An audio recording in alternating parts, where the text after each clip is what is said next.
Je m'appelle Thomas. J'ai 28 ans et je nettoyais les toilettes d'un motel quand j'ai découvert que mon père m'avait vendu à son rival commercial pour couvrir une dette de 5 millions de dollars.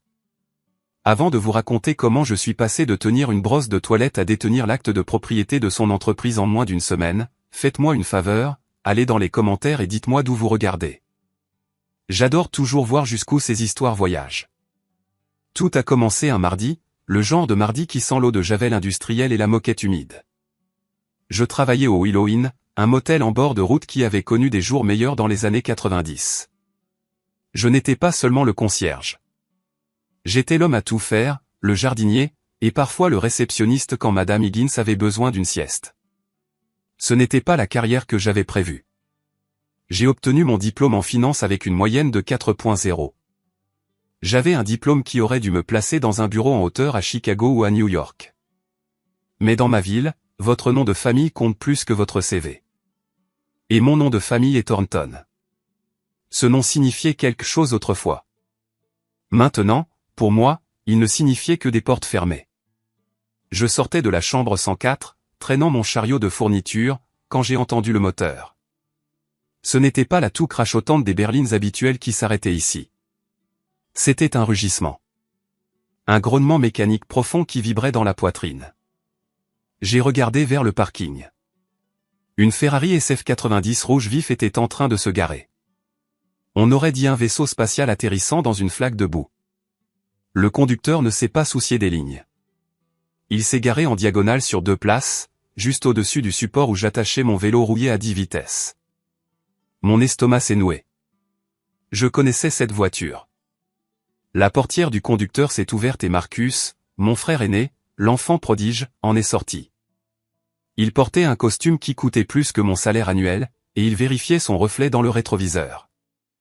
Puis la portière passager s'est ouverte. Mon père, Gerald Thornton, est sorti. Il a ajusté sa cravate en soie, regardant le parking du motel avec un ricanement de dégoût absolu. Il avait l'air d'avoir peur d'attraper la pauvreté juste en respirant l'air. J'ai voulu courir. J'ai voulu me cacher dans le placard à fourniture jusqu'à ce qu'il parte. Mais mes pieds semblaient cloués au sol. Thomas, a crié Marcus. Il n'a pas fait de signe de la main. Il a juste pointé du doigt. Et, tu as une tache sur ton uniforme. Il a ri. C'était ce rire creux et aboyant qu'il avait perfectionné depuis le lycée.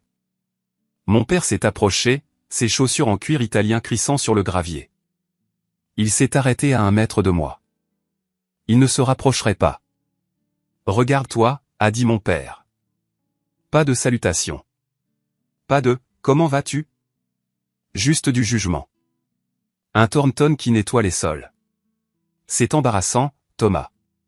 Vraiment embarrassant. Je gagne ma vie honnêtement, papa, ai-je dit, serrant la poignée de mon chariot. Ça paie le loyer. Le loyer, a-t-il ricané. Tu vis dans une boîte à chaussures au-dessus d'une laverie. J'ai entendu dire que la police y était la semaine dernière pour une descente de drogue. C'était l'immeuble d'à côté, ai-je marmonné, bien que je sache que ça n'avait pas d'importance. Les faits n'ont jamais compté pour Gerald Thornton. Seules les apparences. Nous sommes là pour déjeuner, a annoncé Marcus, s'appuyant contre sa Ferrari. Maman voulait essayer ce restaurant de l'autre côté de la rue, mais il y avait trop d'attentes. On s'est dit qu'on verrait si ce dépotoir avait un distributeur automatique. Le restaurant est plein parce que la nourriture est bonne, ai-je dit. Et s'il te plaît, déplace ta voiture, Marcus. Tu bloques mon vélo. Marcus a regardé la Ferrari, puis mon vélo, puis moi. Il a souri avec suffisance. Oh, c'est ton vélo. Je pensais que c'était de la ferraille en attente de ramassage. Mes excuses, petit frère. Il n'a pas déplacé la voiture. Mon père a sorti un billet de 5 $ de son portefeuille. Il l'a tendu entre 2 doigts comme si c'était un mouchoir sale. Tiens, a-t-il dit, prends-toi un sandwich. Tu as l'air maigre. Les gens vont penser qu'on ne te nourrit pas. Je ne veux pas de ton argent, ai-je dit. Prends-le, a-t-il claqué. Le masque est tombé un instant, révélant la colère en dessous. Ne fais pas de scène, Thomas. Prends juste l'argent et va-t'en. J'ai pris le billet, non pas parce que je le voulais, mais parce que je voulais qu'il arrête de me regarder. Je l'ai fourré dans ma poche. Bon garçon, a-t-il dit en me tournant le dos. Marcus, allons-y. L'air ici sent l'échec. Ils se sont dirigés vers le bureau du motel, probablement pour harceler Madame Higgins ou utiliser les toilettes que je venais de nettoyer. Je suis resté là, le sang bouillant. J'ai regardé la Ferrari. J'ai pensé à la rayer. Vraiment. J'ai pensé à traîner ma clé sur cette parfaite peinture rouge, mais je connaissais les conséquences. Je savais qui détenait le pouvoir dans cette ville. Au lieu de cela, j'ai poussé mon chariot derrière le bâtiment jusqu'à l'entrée de service. Je devais remplir les distributeurs de savon. Les murs du motel étaient fins, très fins. Le placard de service partageait un conduit de ventilation avec le bureau du directeur, qui servait également de salle de réunion privée quand Madame Higgins n'était pas là. J'allais prendre une boîte de papier toilette quand j'ai entendu des voix venant du conduit. Lundi au plus tard, Gérald, il me faut une réponse. Ce n'était pas Marcus. C'était une voix plus profonde et rauque. Je me suis figé. Je connaissais cette voix. C'était Richard Palmer, le propriétaire de Palmer Construction, le plus grand rival de mon père. Ils se détestaient depuis 30 ans. Pourquoi parlait-il? La réponse est oui, Richard. La voix de mon père est arrivée claire comme de l'eau de roche. Arrête de transpirer. La fusion est lancée. Et le garçon, a demandé Richard. C'est la cheville ouvrière. S'il ne signe pas, la banque ne débloquera pas les fonds. Mes auditeurs me respirent dans le cou. Gérald, j'ai besoin de tes actifs pour équilibrer mes comptes, et tu as besoin de mon argent pour couvrir le pétrin dans lequel Marcus t'a mis. Mon cœur battait la chamade contre mes côtes. Marcus, pétrin, ne t'inquiète pas pour Thomas, a dit mon père, sa voix dégoulinant de confiance. Il est brisé. J'ai passé 2 ans à m'assurer qu'il n'ait rien. Pas de carrière, pas d'argent, pas d'amis. Il est désespéré. Je lui ferai miroiter un poste de directeur, peut-être un appartement, et il signera le contrat de mariage avant même que l'encre ne soit sèche. Contrat de mariage? Ma Émilie n'est pas contente, a grogné Richard. Elle veut diriger l'entreprise, pas jouer à la maisonnette avec ton fils rejeté. Elle pourra diriger ce qu'elle veut une fois les papiers signés, a répondu mon père. C'est une transaction commerciale, Richard, mon fils, pour ton capital. Nous fusionnons les entreprises, la banque nous laisse tranquilles, et nous contrôlons tout le marché de la construction de l'État. Thomas fera ce qu'on lui dit, ou il sera vraiment mort pour cette famille. J'ai laissé tomber le rouleau de papier toilette.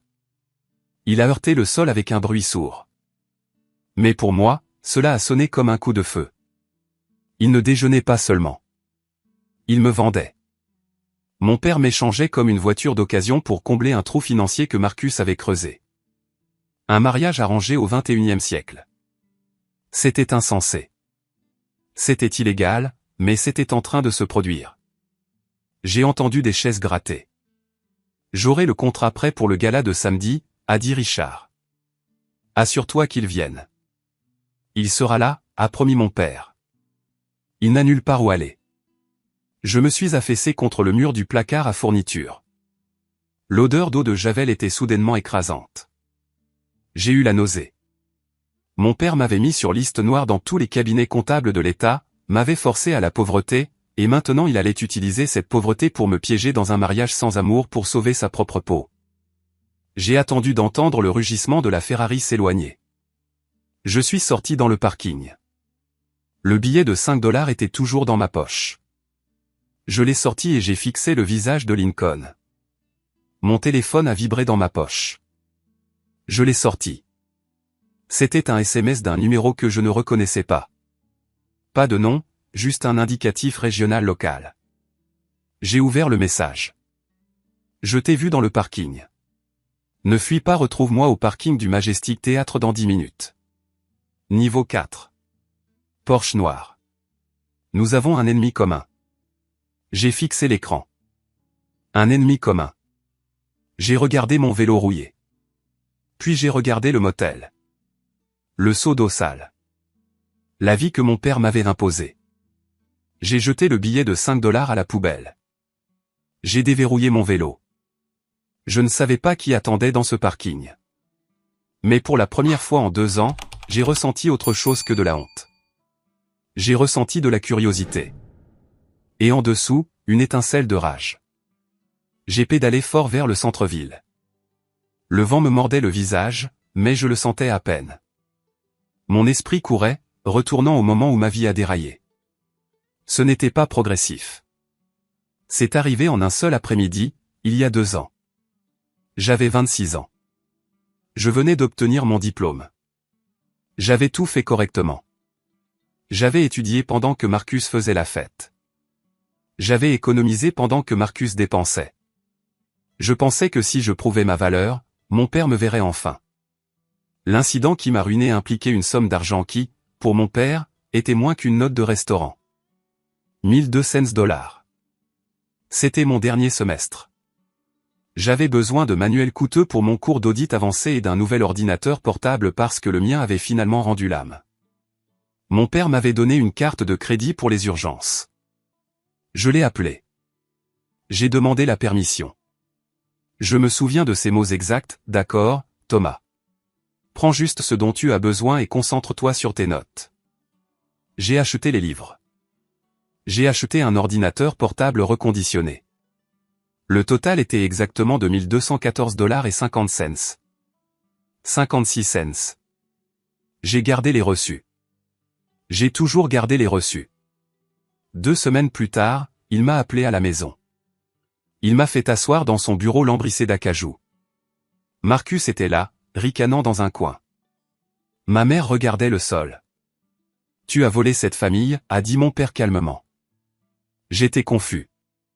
Quoi? Les livres? Vous avez dit que je pouvais. J'ai dit les urgences, a-t-il menti. Ses yeux étaient froids. Des choses mortes. Les jeux vidéo et les bandes dessinées ne sont pas des urgences. J'ai acheté un ordinateur portable pour l'école, ai-je protesté. J'ai le reçu. Je me fiche de tes bouts de papier, a-t-il crié en frappant la main sur le bureau.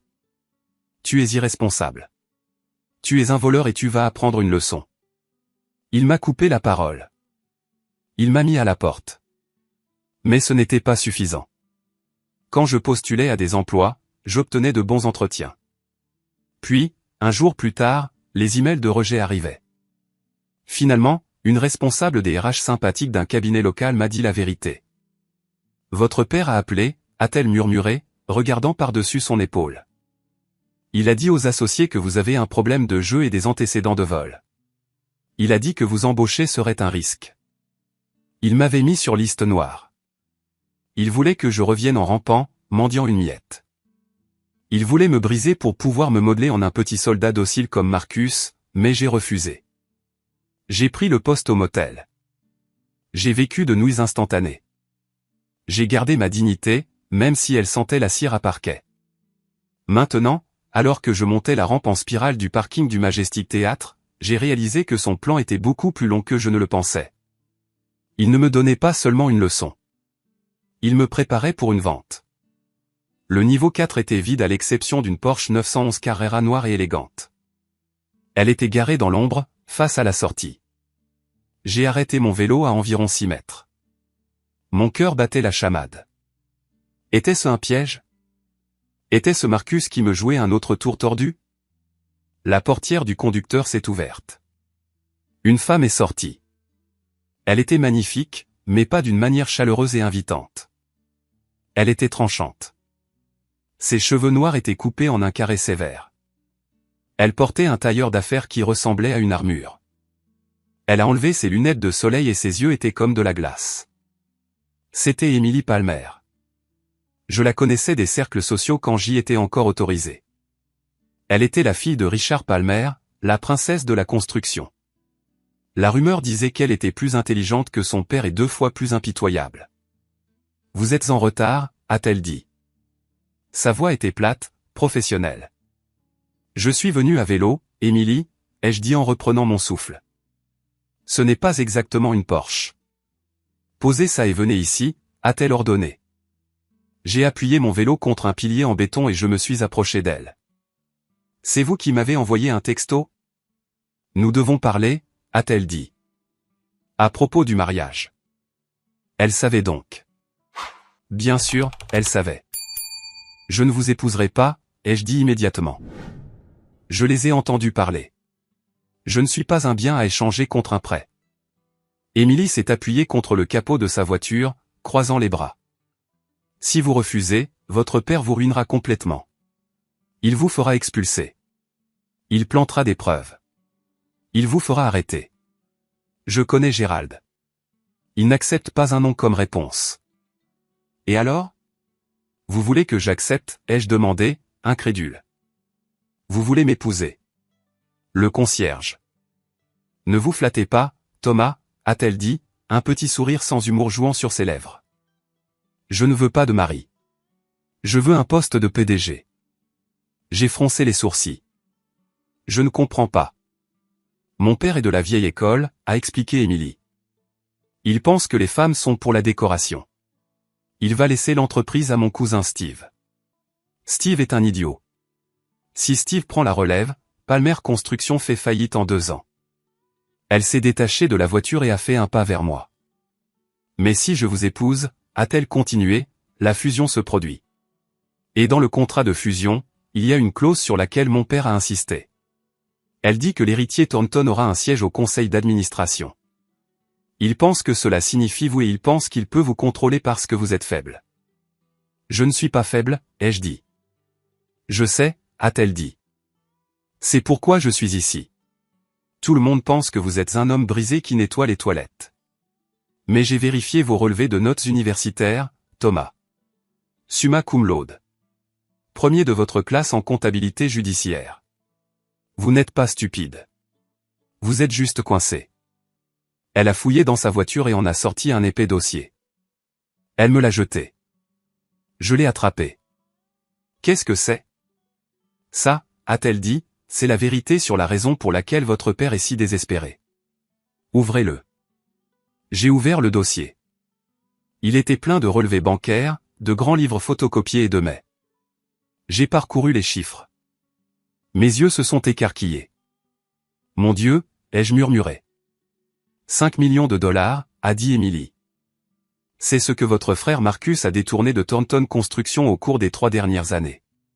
Voitures exotiques, poker à gros enjeux à Vegas, honoraires de consultation à des sociétés écrans. Votre père est au courant. Il a trafiqué les livres pour le cacher. Mais l'audit arrive le mois prochain.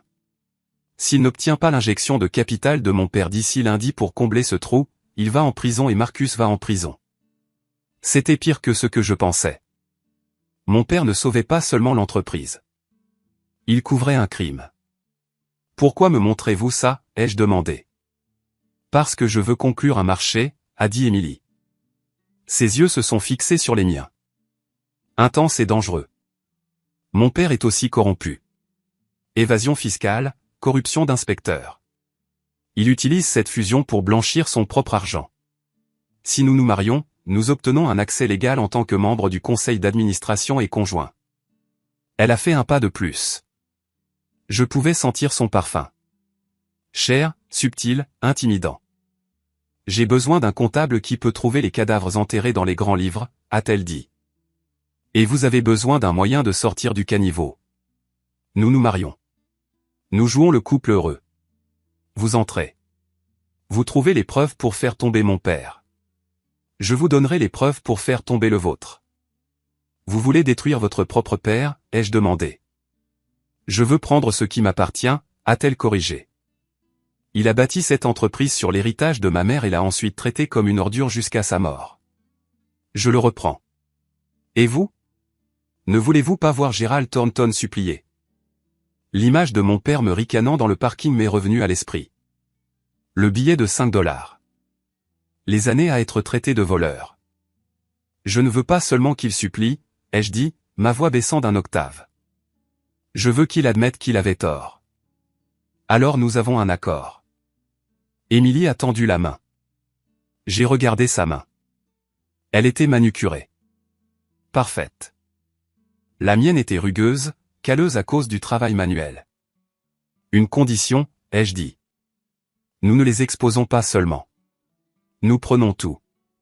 Si nous faisons ça, nous dirigeons le spectacle. Les deux entreprises. Le sourire d'Émilie s'est élargi. Et cette fois, il a atteint ses yeux.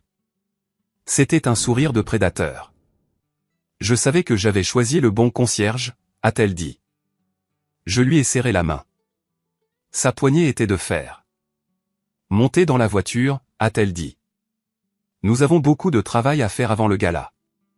Et Thomas, vous feriez mieux d'acheter un meilleur costume. Nous partons en guerre. Le plan exigeait que je fasse la seule chose que je m'étais promis de ne jamais faire. Retourner au domaine Thornton. Je suis arrivé aux grilles en fer forgé à 19h. Je ne portais pas mon uniforme de concierge. Je portais le seul costume décent qu'il me restait, un costume bleu marine un peu serré aux épaules maintenant que j'avais passé 2 ans à soulever des cartons lourds. J'ai sonné à l'interphone. Les livraisons, c'est sur le côté, a crépité la voix de la femme de chambre. C'est Thomas, ai-je dit. Dites à mon père que je suis là pour accepter son offre. La grille s'est ouverte lentement, de manière inquiétante, alors que je remontais la longue allée, passant devant les étayers et la fontaine en pierre. J'avais l'impression d'entrer dans le ventre de la bête. La porte d'entrée s'est ouverte avant que je ne frappe. Ma mère se tenait là. Elle avait l'air plus âgée que dans mes souvenirs, plus mince. Ses yeux se dartaient nerveusement, comme si elle craignait que les voisins ne me voient. Thomas, a-t-elle soufflé. Oh, Dieu merci. Tu es revenu à la raison. Bonjour, maman, ai-je dit. J'ai voulu la serrer dans mes bras, mais je me suis retenu. Elle était restée là pendant qu'il me mettait à la porte. Elle l'avait regardé détruire ma vie et n'avait rien dit. Son silence était aussi fort que ses cris. Il est dans la salle à manger, a-t-elle murmuré. S'il te plaît, sois juste d'accord avec lui. Ne te bats pas. Je ne suis pas là pour me battre, ai-je dit calmement. Je suis là pour négocier. Je suis entré dans la salle à manger. C'était exactement comme je m'en souvenais. De lourds rideaux de velours, un lustre qui coûtait plus cher qu'une maison, et l'odeur de cigares chers masquant l'odeur de décomposition. Gérald était assis à la tête de la table. Marcus était à sa droite, faisant défiler son téléphone. Eh bien, a dit mon père, sans se lever. Le fils prodigue est de retour. Je suppose que tu en as marre de nettoyer la saleté des autres. Je suis prêt à rentrer à la maison, ai-je dit, gardant mon visage neutre. J'ai entendu parler de la fusion. Je sais que vous avez besoin de moi. Marcus a reniflé sans lever les yeux. Besoin est un mot fort. Utiliser est mieux. Tais-toi, Marcus, a claqué mon père. Il a tourné son regard sur moi, m'analysant comme un morceau de bétail. Tu as bien fait de revenir. Les Palmer attendent un marié. Tu joueras le rôle. Tu seras charmant. Tu seras obéissant. En échange, je rétablirai ton allocation et on te donnera le titre de vice-président de la logistique. Logistique, ai-je demandé. Vous voulez dire le directeur de l'entrepôt? C'est un début, a-t-il dit avec dédain. Fais ça bien et peut-être que dans 10 ans tu auras un vrai bureau. Mais fais une erreur, Thomas, une seule. Et je t'écraserai si fort que tu ne pourras même pas trouver un travail pour pelleter la neige. Je comprends, ai-je dit. Je le ferai. Bien. Le dîner avec les Palmer est demain soir. Ici et ne me fais pas honte. La nuit suivante a été une masterclass de tromperie. Richard Palmer est arrivé avec Emily.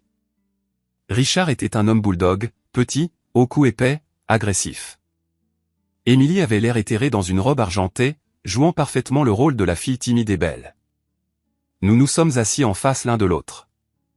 Mon père et Richard ont passé la première heure à boire du scotch et à se vanter de l'argent que cette fusion leur rapporterait. Marcus a passé le temps à essayer de flirter avec Emily, qu'il a habilement repoussée avec des sourires polis. Alors, Thomas, a aboyé Richard en piquant un morceau de steak. Gérald me dit que tu t'es retrouvé. Que as-tu fait exactement? J'ai appris la valeur du travail acharné, monsieur, ai-je menti doucement. Mon père pensait qu'il était important que je comprenne l'entreprise de la base. Bien, a grogné Richard. Ma Emily pourrait en avoir besoin. Elle pense que lire des livres fait de vous un leader. Sous la table, j'ai senti un pied taper contre mon tibia. J'ai levé les yeux. Emily m'a fait un clin d'œil. Un mouvement minuscule et imperceptible. C'était le signal. « Excusez-moi » ai-je dit. J'ai laissé tomber ma serviette. Je me suis penché. La main d'Émilie était là, tenant une petite clé USB argentée. Je l'ai prise, la dissimulant instantanément dans ma paume, et je me suis redressé. Alors, a interrompu Marcus, la bouche pleine de pommes de terre. Quand est-ce qu'on reçoit le chèque? J'ai une nouvelle opportunité d'investissement que je dois financer bientôt. Marcus, a dit mon père en lui lançant un regard d'avertissement.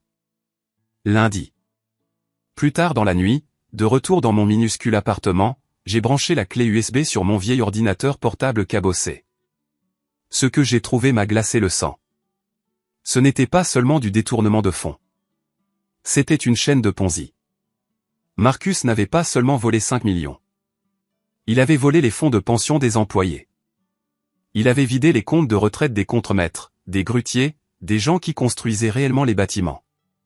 Si cela sortait, il n'irait pas seulement en prison. Il serait détruit. Les travailleurs se révolteraient. Et Richard Palmer, ses dossiers étaient tout aussi mauvais. Il soudoyait des fonctionnaires municipaux pour qu'ils ignorent les codes de sécurité. Il utilisait du béton de qualité inférieure dans des appartements de grande hauteur. Ce sont des monstres, ai-je murmuré dans la pièce vide. Tous les deux. J'ai alors réalisé que les exposer simplement ne suffisait pas. Si je les exposais maintenant, les entreprises imploseraient. Les travailleurs, les innocents, perdraient leur emploi et leur pension. J'avais besoin d'un moyen de prendre le contrôle sans tout brûler. Je devais prendre le pouvoir, virer les criminels et utiliser les actifs restants pour rembourser les fonds de pension. Mais comment? J'étais un concierge. Émilie était une figure de proue. Nous n'avions aucune légitimité pour prendre le contrôle. J'ai fixé l'écran, désespéré. J'ai ouvert mon email, cherchant n'importe quoi de ma vie passée. Et là, c'était un rappel d'anniversaire automatique d'un vieux calendrier que je n'avais pas utilisé depuis des années. L'anniversaire de grand-mère Margaret. Ma grand-mère. Elle a fondé l'entreprise. Elle était la seule à avoir jamais cru en moi. Elle est morte il y a 3 ans, juste avant l'incident du vol. Je me suis souvenu de quelque chose. Un message vocal que j'ai reçu une semaine après sa mort. J'étais tellement accablé par le chagrin que je ne l'ai jamais écouté entièrement. Puis le chaos avec mon père est arrivé et j'ai oublié. J'ai fouillé dans mes sauvegardes cloud. J'ai trouvé le fichier audio. J'ai appuyé sur lecture. Sa voix, tremblante mais déterminée, a rempli la pièce. Thomas, mon cher garçon. Je connais ton père. Je sais de quoi il est capable. Il pense que l'entreprise est à lui, mais il oublie qui a signé les chèques au début. J'ai créé une fiducie, Thomas. La fiducie Unity est dormante. Personne ne le sait, sauf mon avocat, Daniel Mercé. Mais si le jour vient où la famille perd son chemin, va voir Daniel. Je t'ai laissé une clé. Utilise-la sagement. Une clé? Je me suis redressé. Daniel Mercé. C'était le plus grand avocat d'affaires de l'État. Il avait pris sa retraite il y a des années, du moins c'est ce que je pensais. J'ai regardé l'horloge. Il était 2 heures du matin. J'ai envoyé un texto à Émilie. J'ai trouvé un moyen non seulement de les exposer, mais de les posséder. Retrouve-moi au bureau de Mercé à 8 heures. Elle a répondu instantanément, je conduis. Le bureau de Daniel Mercé se trouvait dans une maison de ville du vieux quartier historique, loin des gratte-ciel de verre et d'acier que mon père préférait. Il sentait le vieux papier et le poli au citron, une odeur qui me rappelait instantanément la bibliothèque de ma grand-mère. Émilie et moi étions assises sur un canapé en cuir. Elle avait l'air fatiguée, serrant une tasse de café, mais ses yeux étaient alertes. Daniel Mercé est entré. C'était un homme d'environ 70 ans, portant un gilet en tweed et un nœud papillon. Il marchait avec une canne, mais ses yeux étaient vifs comme des éclairs. Il m'a regardé, puis Émilie, puis a souri. Thomas Thornton, a-t-il dit doucement. Vous lui ressemblez comme 2 gouttes d'eau. Et mademoiselle Palmer, une alliance inattendue. Vous m'attendiez, ai-je demandé. Votre grand-mère a dit que vous viendriez un jour, a dit Daniel. Il s'est assis derrière son bureau et a déverrouillé un tiroir. Il en a sorti une épaisse enveloppe scellée à la cire. Elle a dit, Gérald deviendra avide. Et quand il le fera, Thomas aura besoin d'un bouclier. Il n'est pas seulement avide, ai-je dit. Il est criminel. Il me vend pour un mariage afin de couvrir des détournements de fonds. Daniel a hoché lentement la tête. Je m'en doutais. Margaret savait que Gérald considérait le mariage comme une fusion, pas comme un sacrement. Il a brisé le sceau de l'enveloppe. À l'intérieur se trouvait un seul document juridique jauni. Ceci, a dit Daniel en le faisant glisser sur le bureau, est la charte de la Fiducie Unity. Margaret a fondé Thornton Construction. Gérald oublie qu'elle a conservé une action en or, une seule action qui détient 51% des droits de vote en cas de crise. Mais Gérald dit qu'il possède 100%, ai-je dit. Il possède 100% des actions ordinaires, a corrigé Daniel. L'action en or est détenue dans cette fiducie. Et la fiducie a une clause de déclenchement. Émilie s'est penchée en avant, parcourant le document. Son doigt s'est arrêté sur un paragraphe au milieu. Ici, a-t-elle lu à haute voix. Clause 15b, la pilule empoisonnée. Dans le cas où un héritier direct est contraint au mariage dans le but exprès de consolidation financière ou d'allègement de la dette, l'action en or s'activera immédiatement et transférera tous les droits de vote à l'héritier contraint. À condition que le dit héritier puisse prouver la coercition. Le prouver, ai-je demandé.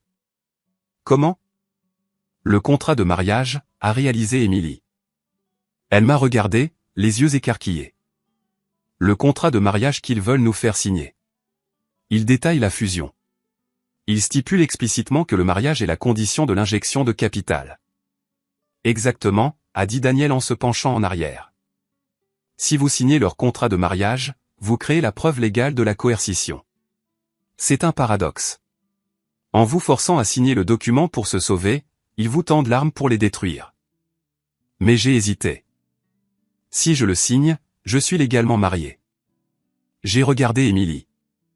Nous serions légalement liés, a dit Émilie. Et nos actifs seraient fusionnés.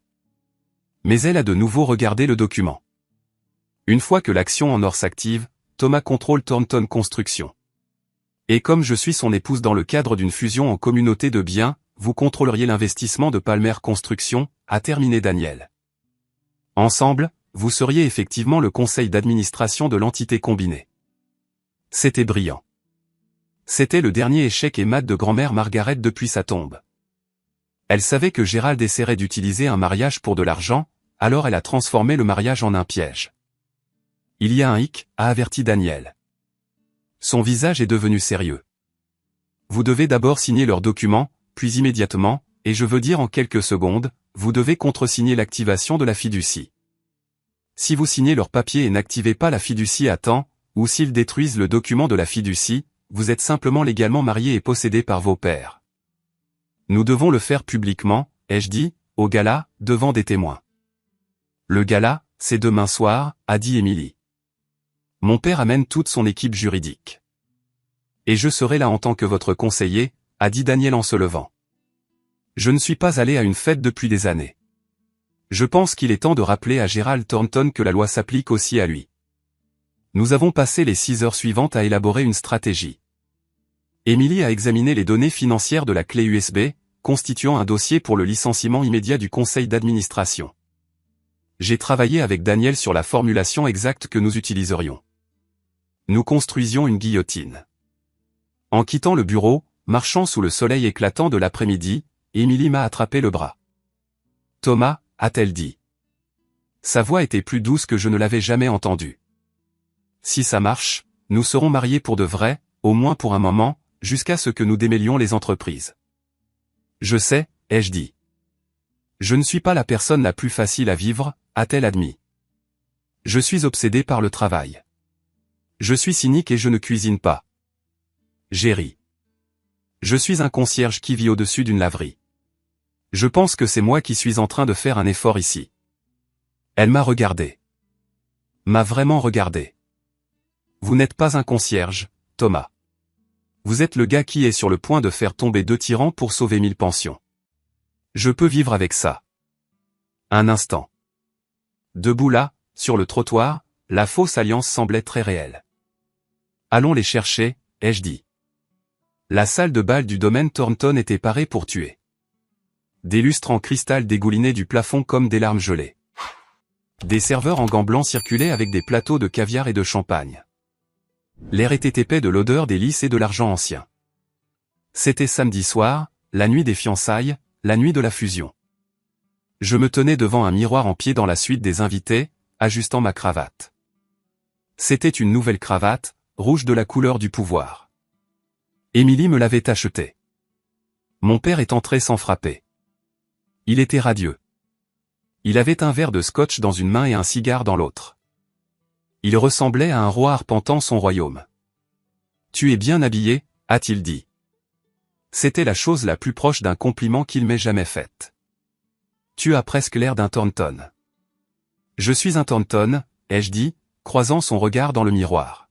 « Ce soir, tu le prouves » a-t-il dit. Les avocats de Richard installent la table sur la scène. À 21h, l'annonce est faite. Tu montes, tu souris, tu signes le contrat de mariage et le contrat de fusion. Puis tu embrasses la fille. Simple. Et la dette, ai-je demandé. Le pétrin de Marcus. Son sourire a disparu. Cela ne te regarde pas. Une fois que l'argent des Palmer arrivera sur nos comptes lundi, les comptes seront équilibrés. Marcus est de la famille. On protège la famille. D'accord, ai-je dit, on protège la famille. N'aie pas d'idée, Thomas, a-t-il averti en se rapprochant. Sa voix a baissé en un grognement menaçant. Je sais que tu as rencontré l'avocat de cette vieille bique, Mercé. Si tu essaies de faire un coup, je t'enterrerai. Je m'assurerai que la police trouve de la drogue dans ton petit appartement. Compris? Il menaçait de me piéger, son propre fils. Je comprends parfaitement, père, ai-je dit. Je ferai exactement ce qu'il faut faire. Il m'a tapé sur l'épaule, fort. Bon garçon. Il est parti.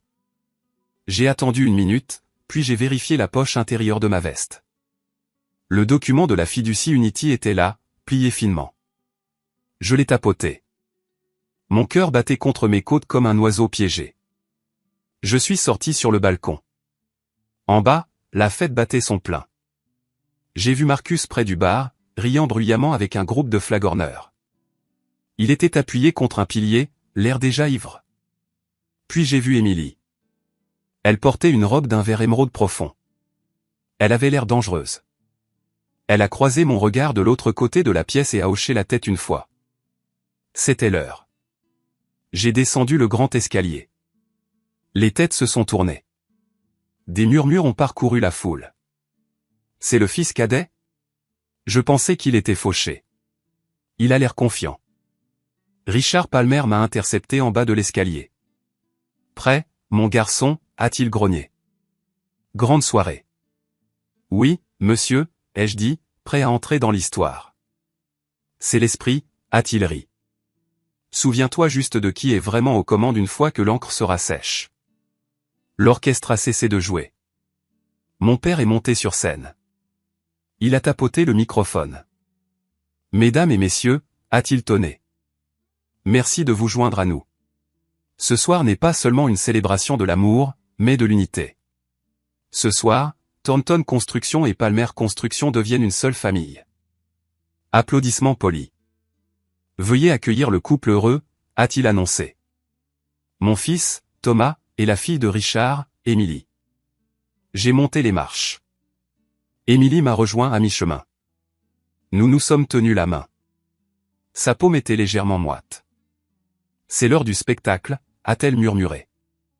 Nous nous sommes tenus sur la scène. Une longue table était installée avec 2 dossiers reliés en cuir.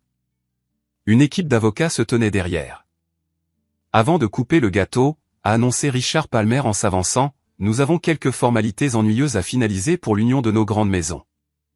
Rire de la foule. Thomas, Émilie. Mon père a fait un geste vers la table. S'il vous plaît. Nous nous sommes assis. Les avocats ont ouvert les dossiers. Le contrat de mariage était sur le dessus. Il était épais. Signé ici et ici, a indiqué l'avocat de Richard. J'ai pris le stylo.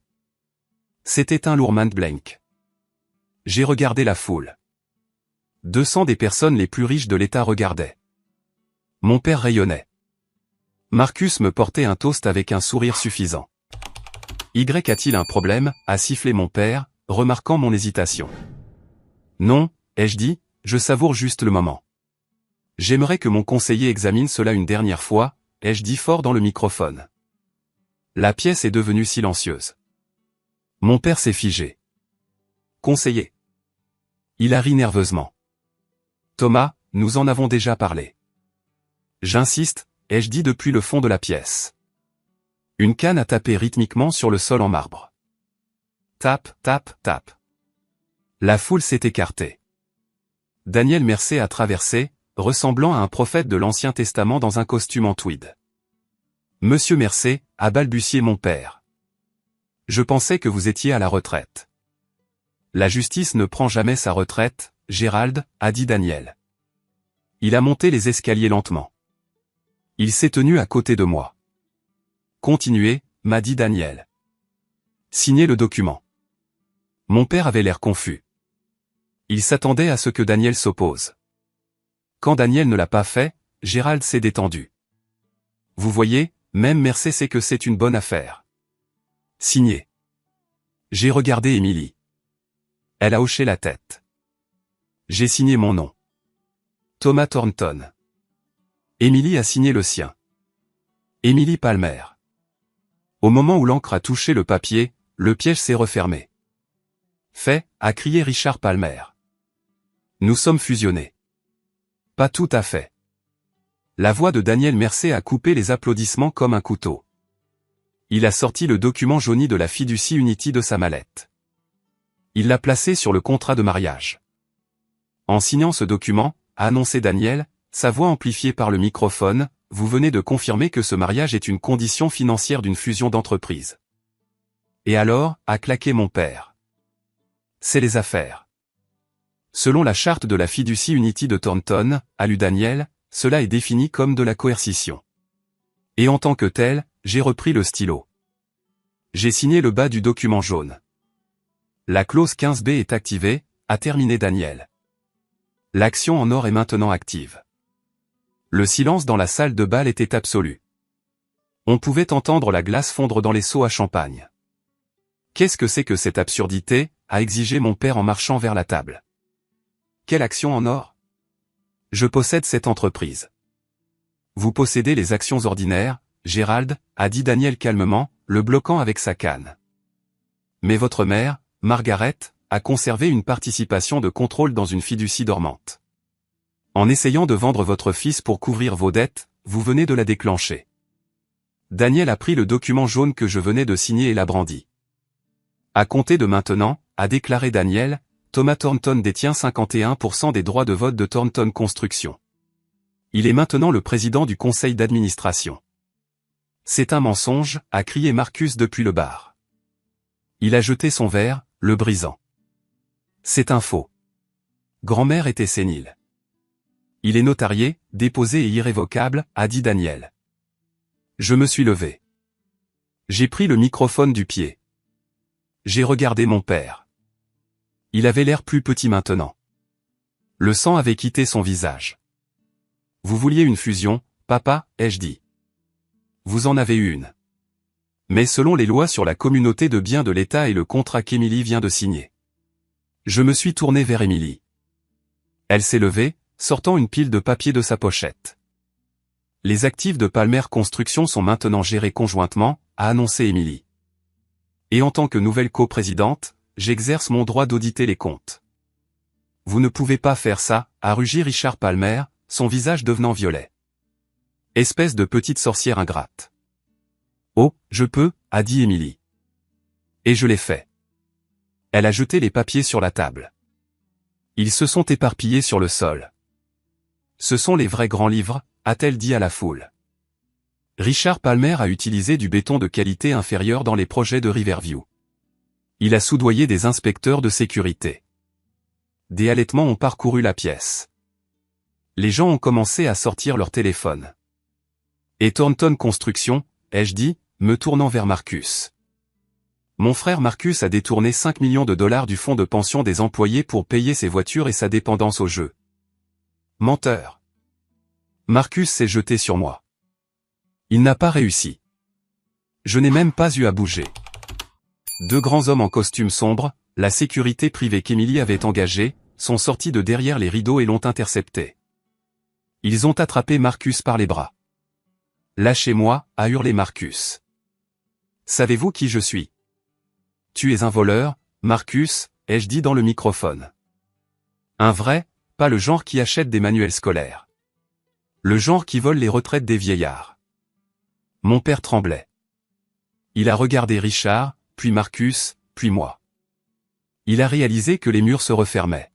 « Thomas » a-t-il balbutié, la voix tremblante. « Fils, parlons de ça en privé.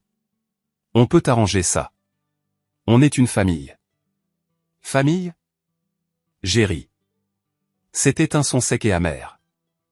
Vous m'avez dit que j'étais mort pour cette famille si je ne signais pas. Eh bien, j'ai signé. Mais la famille dont vous parliez, celle bâtie sur des mensonges et de l'intimidation, cette famille est morte. Je l'ai fait pour nous, a-t-il crié, désespéré maintenant, pour préserver le nom. Vous l'avez fait pour votre ego, ai-je dit. Vous m'avez mis sur liste noire. Vous m'avez fait nettoyer les toilettes pendant qu'il conduisait une Ferrari achetée avec de l'argent volé. Vous pensiez que j'étais faible. Vous pensiez que j'étais brisé. Je me suis penché près de lui. Le microphone a capté mon murmure. Grand-mère savait mieux. Je me suis tourné vers les gardes de sécurité. Veuillez escorter Monsieur Gerald Thornton, Monsieur Marcus Thornton et Monsieur Richard Palmer hors des lieux. Ils sont en infraction sur une propriété de l'entreprise. Vous ne pouvez pas faire ça, a crié Richard alors que les gardes intervenaient. Je vous poursuivrai en justice. Je vous enterrerai. Vous serez occupé avec le FBI, a dit Emily froidement. J'ai envoyé les dossiers au procureur il y a 1 heure. Le chaos a éclaté. Les invités chuchotaient frénétiquement, prenaient des photos ou partaient. Les serveurs ont cessé de servir. Mon père a essayé de garder sa dignité. Il a redressé sa veste. Il m'a regardé une dernière fois. Il n'y avait pas d'amour dans ses yeux. Seulement de la haine. Tu échoueras, a-t-il craché. Tu ne sais pas diriger. Tu es un concierge. Je préfère être un concierge qu'un escroc, ai-je dit. Je les ai regardés traîner Marcus dehors. Il pleurait maintenant, suppliant papa de faire quelque chose, mais papa n'avait plus de pouvoir. Alors qu'ils étaient poussés par les doubles portes, un son distinct a flotté depuis l'allée. Ce n'était pas le rugissement d'un moteur. C'était le bip bip bip d'une dépanneuse. C'est, a demandé Emily, un sourire se dessinant sur ses lèvres. L'équipe de saisie, ai-je dit. J'ai appelé la banque ce matin, je leur ai dit que la garantie sur la Rolls-Royce était frauduleuse. Ils n'ont pas perdu de temps. La foule a regardé à travers les baies vitrées la fantôme bien-aimée de Gérald être hissée sur un camion plateau. J'ai regardé la foule. Il me fixait, attendant de voir ce que le nouveau roi ferait. Le bar reste ouvert, ai-je annoncé dans le micro. Et pour les employés de Thornton et Palmer Construction présents ce soir, vos pensions sont en sécurité. Nous allons liquider les biens personnels des anciens membres du conseil d'administration pour reconstituer les fonds. Une acclamation s'est élevée. Elle a commencé modestement, venant du personnel de service, des quelques employés honnêtes à l'arrière, puis elle a grandi. J'ai posé le microphone. Mes mains tremblaient, non pas de peur, mais de la chute d'adrénaline. Emily s'est approchée de moi. Elle m'a pris la main. Cette fois, ce n'était pas pour la frime. On l'a fait, a-t-elle murmuré. On l'a fait, ai-je dit. Daniel Mercer s'est approché en souriant. Margaret aurait adoré ça, surtout la partie avec la dépanneuse. Les suites du gala ont été rapides et brutales. La police est arrivée 20 minutes plus tard. Emily ne bluffait pas à propos du procureur. Il montait un dossier contre Richard Palmer depuis des mois, mais ils avaient besoin des documents internes fournis par Emily pour que l'arrestation tienne. Ils ont emmené Richard menotté, là, dans le hall. Mon père et Marcus n'ont pas été arrêtés cette nuit-là. Les enquêtes sur la criminalité en col blanc prennent du temps, mais ils étaient effectivement exilés. Je me tenais sur le balcon avec Emily, regardant les lumières clignotantes des voitures de police s'estomper dans la nuit. La salle de bal était vide maintenant, à l'exception de l'équipe de nettoyage. Alors, a dit Émilie, s'appuyant sur la balustrade, on est mariés. J'ai regardé la bague à son doigt. Techniquement. C'est un arrangement commercial. Le plus rentable de l'histoire de cette ville, a-t-elle songé. Puis elle m'a regardé. Mon père. Il m'a regardé avec une telle haine, comme si j'étais la méchante. Tu étais l'héroïne, ai-je dit fermement. Il empoisonnait des gens avec du mauvais béton, Émilie. Tu l'as arrêté. Et toi, a-t-elle demandé. Comment te sens-tu? J'y ai réfléchi. J'ai pensé aux années de rejet, à la honte, à l'odeur du seau de serpillière. J'ai l'impression de pouvoir respirer, ai-je dit. Pour la première fois de ma vie. Je n'attends plus la permission d'exister. Les jours suivants ont été un tourbillon d'avocats, d'auditeurs et de conférences de presse. La banque a saisi le domaine Thornton. Il s'est avéré que mon père l'avait hypothéqué 3 fois pour couvrir les dettes de Marcus. Ils ont eu 30 jours pour quitter les lieux. J'y suis allé une dernière fois pour superviser la saisie des biens. Mon père était assis dans son bureau, entouré de cartons. Le bureau en acajou avait disparu, étiqueté pour la vente aux enchères. Il était assis sur une chaise pliante. Il n'a pas levé les yeux quand je suis entré. « Es-tu heureux » a-t-il demandé. Sa voix était rauque, brisée. « Non » ai-je dit honnêtement. « Je ne suis pas heureux que ça ait dû se passer comme ça. Je voulais un père, pas un ennemi. Mais tu as choisi ton chemin. » J'ai construit ça, a-t-il murmuré. J'ai construit tout ça. Grand-mère l'a construit, ai-je corrigé. Tu l'as juste dépensé. Et Marcus, a-t-il demandé. Vas-tu porter plainte? Les administrateurs du fonds de pension portent plainte, ai-je dit. Je ne les arrêterai pas. Il a volé des travailleurs, papa.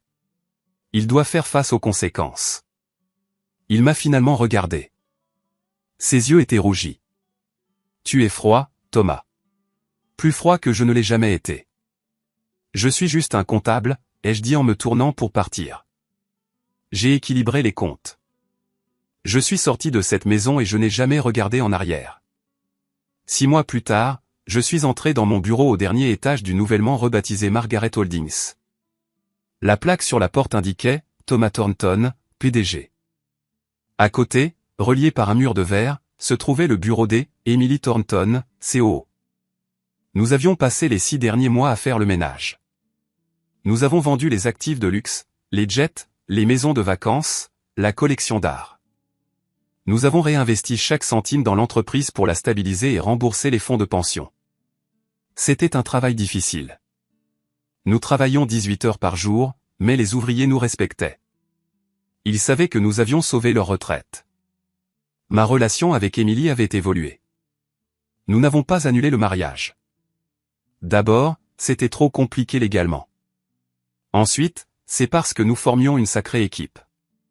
Et dernièrement, eh bien, disons que nous avons dîné ensemble, non pas parce que nous devions discuter affaires, mais parce que nous le voulions. Par un après-midi d'automne frais, Émilie et moi sommes allés au cimetière.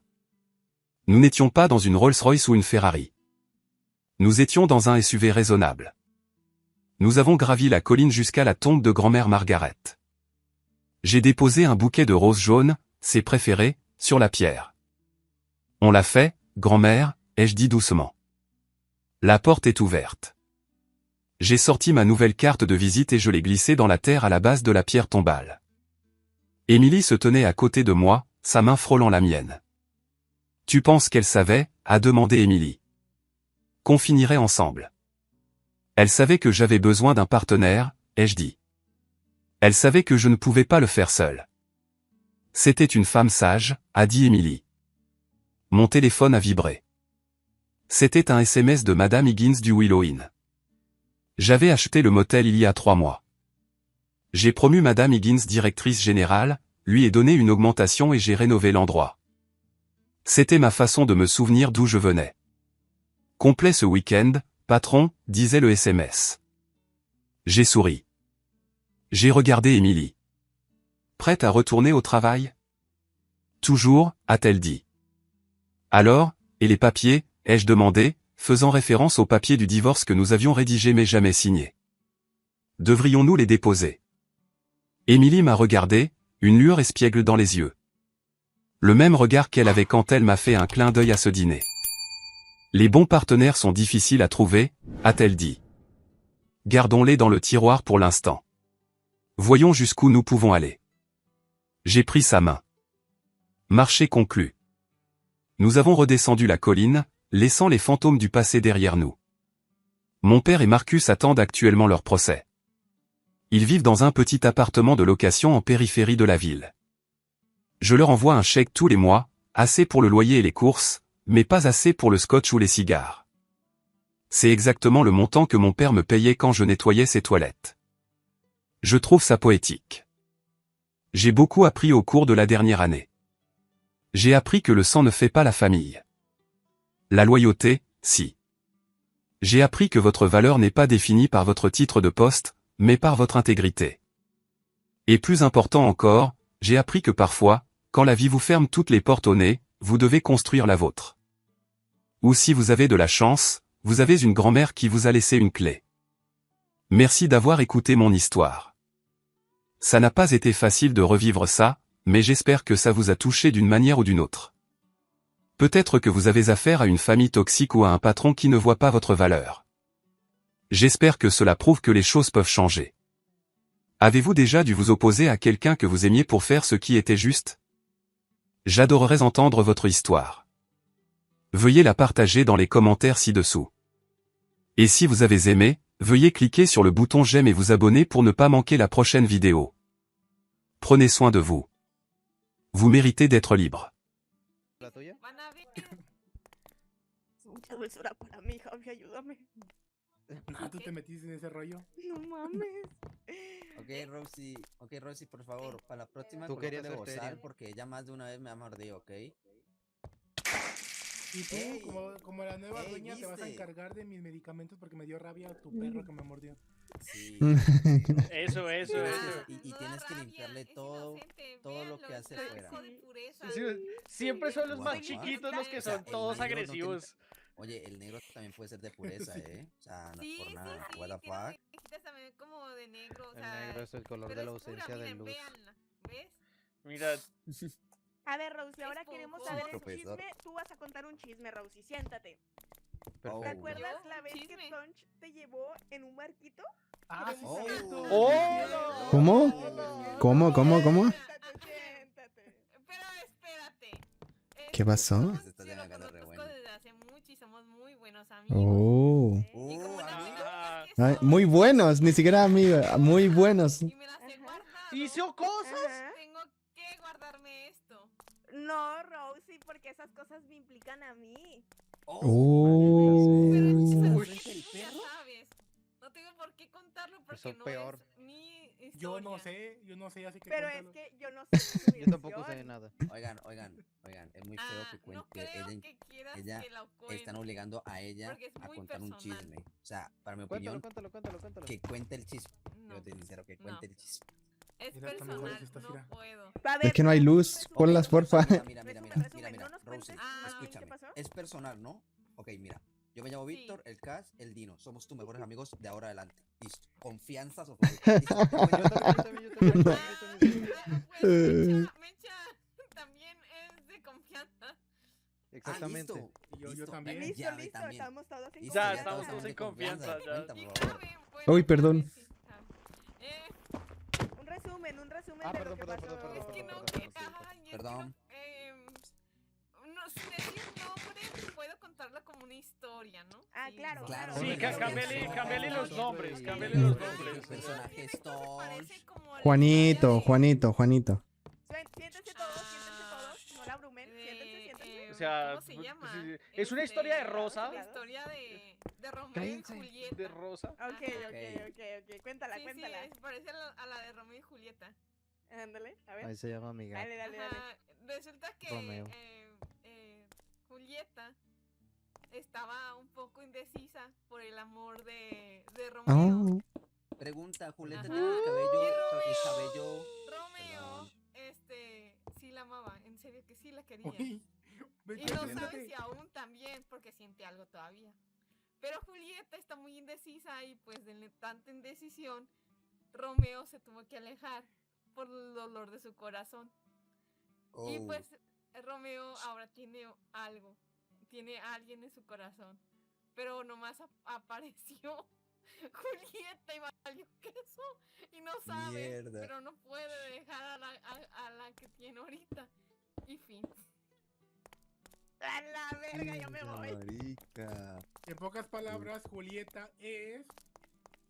Literalmente. Sí, Julieta es una la mala de la bandida. historia. Es la Una mala de la bandida, historia una aquí. bandida. Estoy de ¿Quieres que acuerdo. conté la historia? Esa Ya conté la Julieta historia. nomás no va. Luego esa Julieta se quejaba de alguien más y resultó igualita. Julieta no quería Oh. nada, pero tampoco quiere que Romeo quiera algo con nadie más, entonces Exacto. aparece, así es. Romeo, Pero pues Romeo, Julieta también está por lo a que veo, kilómetros. Romeo ya está muy Exactamente igual. decidido con su decisión de ya no volver Decidido con su decisión. por proteger su corazón. Perfecto, perfecto. Y también Yo apoyo a Romeo. de este caso de Sí. Romeo y Julieta. Romeo, a Julieta le guarda un gran cariño y amor, obvio. Que por eso no va a seguir hablándole cuando Julieta quiera, o sea, sin problema. ¿Cómo? Julieta es una bandida, si no te sincero. De verdad. A ver, Es verdad, es verdad. que Romeo y Julieta no estaban separados por una ventana y otra ventana, estaban separados por kilómetros de distancia. Exactamente lo mismo que la otra persona. Y se quejaba. Te lo hocico. O sea, Mi hermanito del alma. A este le metieron el cuerno como 3 veces. O sea, Cinco. lo mismo. yo sigo siendo Cinco. Team Romeo acá. No, Yo también. no te equivoques.